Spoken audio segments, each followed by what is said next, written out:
This is Daily Blast Live. We're talking about what you're talking about.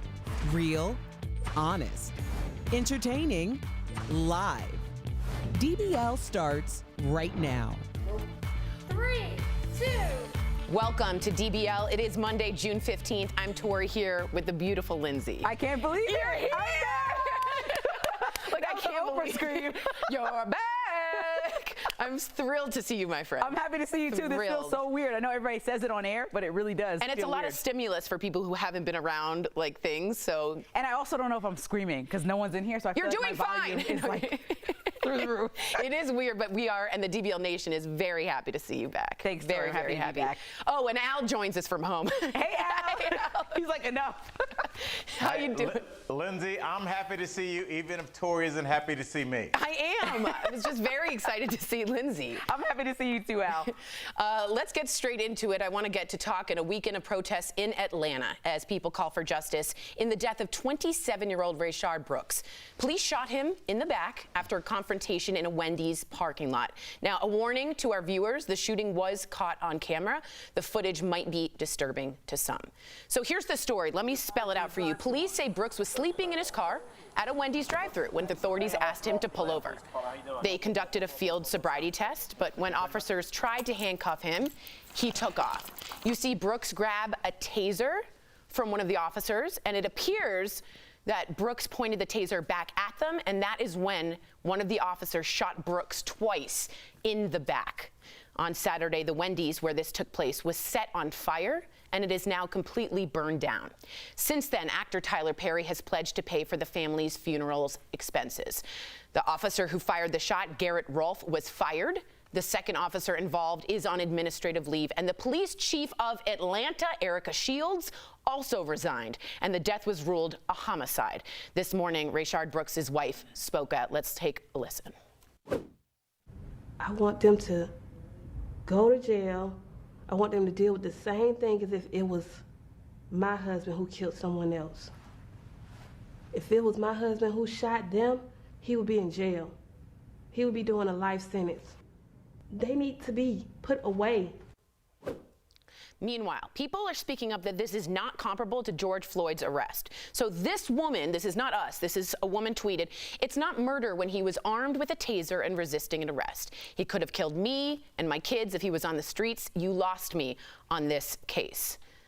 Lindsay, I'm so sorry to bring you back to another day. I know, it's like coming back. I feel like we're on this repetitive cycle, but it's interesting because Dylan Roof went to Burger King, if you remember, after he slaughtered and killed multiple people. This man was sleeping in his car and gets murdered. So I'm really not even going to engage with that argument. You know, it's just like, this is not even a step in the right direction. So if police chiefs, which is why I think she stepped down or was forced out, don't tell their staff, this is not the time. Moving forward should not be the time to be killing people unarmed, especially. They patted him down and realized that he had nothing on him besides a taser. So you're trying to tell me you have to shoot a man in the back that has a taser pointed your way? There's no excuse for it. And it's really a gross disregard for everything that people are fighting for, that are marching every day just to say that our lives matter. It's really disgusting. And so I think that they have a lot of explaining to do, because from the beginning of this interview, when he was talking to the officers, he was very respectful. He was calm. He said, I don't want to not take the test. I want to listen and do everything you're saying. I would like to make it home for my daughter's birthday tomorrow. And so when you ask why he's running, think about what's going through his head. He's running because he just saw 10,000 other black men get killed over the last couple of years every time a cop encounters them. He's running because he wants to make it home and not get killed for his daughter's birthday. So why wouldn't he run? If you ask a lot of black people what they would do in the situation right now, a lot of them would say, I would run. I would rather take my chances and risk saving my own life than standing there and getting killed by a cop unarmed. Wow, that's why you run. Wow. Al, you have a video I think you have of a white man, am I right? Do we have this video of how police treated someone of not of color who resisted arrest? Is that correct? That's right. And you know what, Lindsay, I will respond to that tweet that we read because that woman is questioning why you should run. We can run the video now, and I'll just talk over it.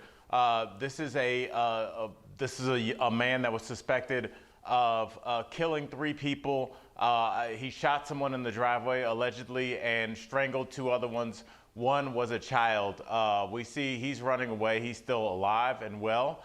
You mentioned Dylan Roof, but I mean, he went to Burger King. This young man who had 3 bodies on him, allegedly, at this point. There's many opportunities where the police could have shot him in the back, but they chose otherwise. So let's get to why they chose otherwise. It's because they've deemed whose life is important and whose isn't. This man is not really evading arrest. There's plenty of police there. They could have done anything to detain him or shoot him, but they chose otherwise. So we have to question why. And when we look at certain networks that have admitted to showing doctored footage of the Black Lives Matter, that is propaganda. That is tainting people's view of one type of people, and they walk around with that all day. So when we have networks that are showing propagandized footage, it translates into this. It translates into judges saying after a young white man is caught raping a young white woman on a campus that he's only going to get 6 months because you don't want to damage his future and he's a good man. Yeah. You don't understand the full scope of this. We just get little snippets. Yeah, wow. And not to mention, if Rashard would have went to jail, you have to understand that he probably would have got a longer sentence, probably would have got denied bail, and probably would have not been able to join the workforce anytime soon. He has 3 kids. So these are all things you have to think about as a black person, that the odds are against you in all those favors if you do undergo an arrest. I was thinking about the second before he thought he would want to run, thinking of his little girl, thinking of all those things. Amazing. Amazing we're still here. A lot of you writing in, focusing on what Lindsay and Al and I wanted to say about it, and a lot of you grieving along with us, and we're with you on that. Let's move across the globe. In the UK, protests in support of Black Lives Matter. And by the way, when we say Black Lives Matter, we mean black women, black trans, all Black lives matter. That's what we mean here when we say that. Continued over the weekend on Saturday, far-right activists, protesters, and police clashed in downtown London, leading to this. It's a stunning, stunning image. You see a black man carrying an injured white man to safety. The white man was there actually to counter-protest with a far-right group, and the man carrying him is Patrick Hutchinson. Patrick says he saw the man lying in the fetal position surrounded by protesters. Hutchinson carried him to safety because he didn't want the message of the protesters to be lost in one moment of violence. Lindsay, what do you feel when you see that? I think that white people are lucky that black people want equality and not revenge. Right. So that's not purposeful to have him harmed. That's not what we're there for. We just really would like to be treated equally. And that's a humongous sign that that's all we're looking for. I could see that being a Pulitzer Prize winning photograph. It says so much, Al. What do you feel when you see that man protecting, let's say somewhat a far right, let's say we don't know if he's a racist, but a far right protester? You know, I've thought a lot about this, guys, and I want to say the right thing, but I don't think that man would have done that for him. So I don't know how excited I am about it. I'm glad somebody didn't lose their life or come to any more physical harm, because that's not the message. But I just know in my heart of hearts that he wouldn't have done that for him. And so it makes it very difficult for me to be excited about that photo. I'm glad he did that. He's a better man than me. Wow. Well said, and very honest, which is what we are here at DBL. So we're gonna take a breath and switch gears to the pandemic, because that was really heavy and this is also really hard to hear, but we want to make sure you're informed. The number of coronavirus cases continues to increase a lot across the country. On Saturday alone, get this, 25,000 new cases were reported. That is the highest tally for a Saturday since May 2nd. Alabama reported a record number of new cases for the 4th day in a row. On Sunday, 8 other states, including Arizona, Arkansas, and California, all had record numbers of new cases in the past 3 days. So what are the experts saying? Well, we haven't seen Dr. Fauci at any recent White House press conferences, but he is still speaking out. Yesterday, he told the Telegraph, quote, "I would hope to get some degree of real normality within a year or so, but I don't think it's this winter or fall." I'm just going to say it and see what you guys say. I don't think we're back till 2021 or later. Am I crazy? No, we can't. I mean, you just can't. You have to understand that this is going to be the new normal from now on. Right. We can't just be running around the same way. Even people that do want to step out and see their family cautiously, it still is like you have to do just that, very cautiously. You can't just run around and go out with your friends and get drinks. Even being outside, you'll see people are eating outside now, but it's still not the same. No. Like, you might as well just take it out to go. It's not even worth it. I saw Kumail Nanjiani, who's a great comic that Al knows, wrote, "Oh, so we got rid of coronavirus because we're, looks at note, bored of it." It's like we just gave up. Al, how do you feel about that? Yeah, I think Lindsay's right, and Tori, you know, you are crazy, but not for this. Honestly, you know, this is, This is something that we are going to have to deal with for the near future and beyond. I don't know when this is going to end, and I think when things start to let up, we're going to start to see more and more outbreaks. I think all we can really do is try and isolate these cases and track them down and separate them from society. But we have to dig in and understand that masks are not an option, are not, it's not up for debate until we find a vaccine, and we're far from that. So let's all dig in. I wouldn't want to say we're almost there. I don't think we are, but we've at least shown that we can flatten the curve when we all come together. So let's try and do that. And when we listen to scientists and facts, the curve was flattened. So let's continue that trend. Al, please stick around. Coming up on DBL, SNL alum Jay Farrow recalls the time police mistook him for someone else, why he's speaking up now, and there's footage. Plus, reconnecting with long-lost loved ones is easier said than done. But with the help of the Locator Foundation, anything is possible, including a heartwarming reunion that's all caught on camera. And as we head to break, take a look at the Black Lives murals being painted on streets across the country, from my hometown of D.C. to Denver. We'll be right back.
Welcome back to DBL. Former Saturday Night Live star Jay Farrow, who's so good at impressions, recounted a horrific experience being stopped by the LAPD in a case of mistaken identity. Take a look at this. 4 officers got their guns blazing. They tell me to get on the ground, spread my arms out. They put me in cuffs. The officer took his knee, put it on my neck.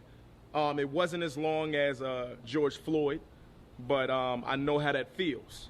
I said, why are you doing this? Like, what's wrong? They said, you fit the description of a black man in this area with gray sweatpants on and a gray shirt. All right, realizing their mistake, the cops eventually let Jay go, but Jay said that this was his first time experiencing racism firsthand in America. The LAPD told USA Today that it has provided Jay with a document to file a misconduct complaint. Al, I want to get to you really quickly. I don't know if you know this, but Eddie Murphy, after SNL was over at midnight, his white cast member friends would have to go downstairs to get a cab for him because a cab would not pick up Eddie Murphy after Saturday Night Live. How does that make you feel in seeing that video? Seeing this video and actually just the talk of this misconduct thing that he's able to file, how many misconduct things did Officer Chauvin have? Fired Officer Chauvin 17 have? at least. I believe it was between 12 to 18. Yep. Yeah, so what does that really matter? I myself was assaulted by the police in the late 1990s. This is not a surprise. This is more the rule rather than the exception. So the fact that he's Jay Farrow, the fact that, you know, in 846, Dave Chappelle talks about being pulled over by the officer that was going to kill a black man the following morning. They don't care that you're a famous comedian. You're a black man that fits the description. Wow, that's insane to see. And you know what? How many weren't filmed? How many weren't filmed, Lindsay? I mean, my mom reminded me this weekend that my little brother was in high school and got in a fight like high school kids do sometimes. Yeah. And the police came in and took him out in cuffs. I forgot about In that high story. school? In high school. So not only did they humiliate him, they made him look like a convict to the entire school, which is why there are protests going on in Long Island, the most divisive place at this time right now for protests in New York State. And so I think that's just one example. I had a gun in my face. I detailed that story when I was going to my own home, and the police officers thought that I was the person breaking in when I called them. You know, that's what I mean. Like, all of a sudden, our skin makes us guilty to you when you see us, and so that is the problem. What's so weird, someone put up a meme that said, if you called firefighters to help put up your fire in your house and they came and just beat you or put you on the ground, that's not how protecting and serving works. Right. So when we say defund, we mean reevaluate the cost, better training, and dismantle the power structures of oppression that have been on our brothers and sisters for a long time. Coming up on DBL, siblings who hadn't seen each other in decades are finally reunited. It's a good story. And this one's caught on camera, the emotional reunion and the miracle that made it happen. Coming up next.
Welcome back to DBL. This is time for a good story. The Locator Foundation is a nonprofit that makes good on its name. Friends and long-lost relatives are being reunited thanks to the work of Troy Dunn. He's so cute and wonderful, and his foundation is just a blessing. In today's DBL Spotlight, Troy highlights a 34-year separation between two siblings finally coming to an end.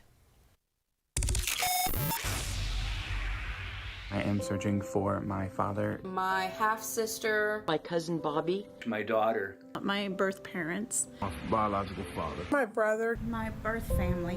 I haven't seen her in about 34 years. Troy Dunn of the Locator Foundation, you are an angel. Welcome to DBL. First, tell people, what does the Locator Foundation do? The Locator Foundation exists for one purpose, and that is to help grant wishes for people who are desperately seeking long-lost loved ones. But that's really tough when you know that there's somebody in your life that you're supposed to, share memories with and have this life with, and he's gone. Marty came to us saying that she wanted to find her brother who was taken from her. A generation ago, one of the common things, unfortunately, in our society was when parents got divorced, if there was more than one child, they would each take a child, like dividing up the assets. Terrible, terrible. You don't know why that happened, and you're too little to understand or to have memories of maybe figuring out what would happen. What options do people usually explore before they get to you? Because I see you as sort of like last resort. Today, by the time somebody gets to us and says, Troy, I'm desperate, they've tried everything. Yeah. So Google and Facebook and all that's out the window. My best friend and I sat on the floor of our apartment, pulled out a phone book and a map, wasting all of our minutes trying to find my brother. We called every single state. How do you do that? What's your process, Troy? It's technology combined with some good old-fashioned investigative skills and phone calls and prayer. And sometimes, believe it or not, in the state-of-the-art world that we live in, it's the oldest techniques possible. It's starting to reconnect with people through genealogy, and of course we do a lot with DNA now. So DNA is definitely one of our weapons. Everybody leaves a paper trail. You're like a little slug sliding through life. There's always a little trail behind you. You just have to find it. And one thing led to another, and we found Scott. Wow. The truth is, we have found your brother. What? And we found your brother. You did? I can definitely reconnect with your brother, who is really anxious to talk with you. What does it feel like from your perspective to connect those long lost loves? It must be such an adrenaline high. Oh my gosh, Tori, it is. I don't want to sound dramatic, and I feel like I have the greatest job in the world, maybe second to Santa Claus, but after Santa, I feel like it's me. And it's almost like bringing people back from the dead. Scott, Hi, say hello Daddy. to your sister, Marty. Hi, Marty. Hi. Oh my God. I love you. I love you too. I've missed you all these years. Yeah, I missed you too. How do we support you and the foundation so that this can continue on and on and on? People can either go to our website, which is thelocator.org. The fastest way to get involved with us is to go to our Facebook page, which is facebook.com/thelocator Foundation. Wow. Troy, be careful when you put your hat on because you have a halo over that head. Thank you so much. That's unbelievable. You really do bring dreams come true. I don't know any other job that does it like you. Thank you so much. Promotional consideration.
Welcome back to DBL. Are you having vivid dreams or nightmares since the pandemic began?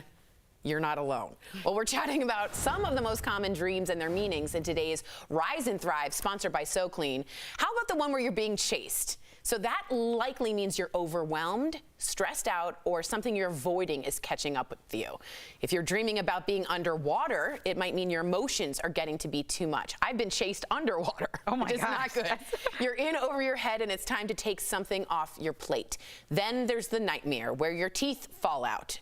A lot of people have this. It's very common and it stems from a feeling of being powerless. Now, when it comes to sleep, for ways to rest easy, go to SoClean.com or call 1-800-227-5681. Al, you have any strange dreams? I don't have any strange dreams. I just wonder if we're overanalyzing them sometimes. Don't you wonder if maybe that's just your body telling you need to brush your teeth more? Wow. 3 times a day, y'all. Come on. Yeah, when I'm in the pool, I'm like, oh, I do need to shower. I read the dream dictionary. Excuse me. You're right. I take it very seriously. Tell us. It breaks down each meaning, each dream. Okay. Do you look it up every time you have a bad dream? Well, any dream. You look it up every time? No matter a good dream, bad dream, I look it up. Really? Yeah, when you look up packing, I'm constantly packing. Well, you're headed out soon. That's true. Find out what it means. I want to know. All right, DBL is new every day. We'll see you same time, same place tomorrow. So good to see Lindsay. Bye, guys.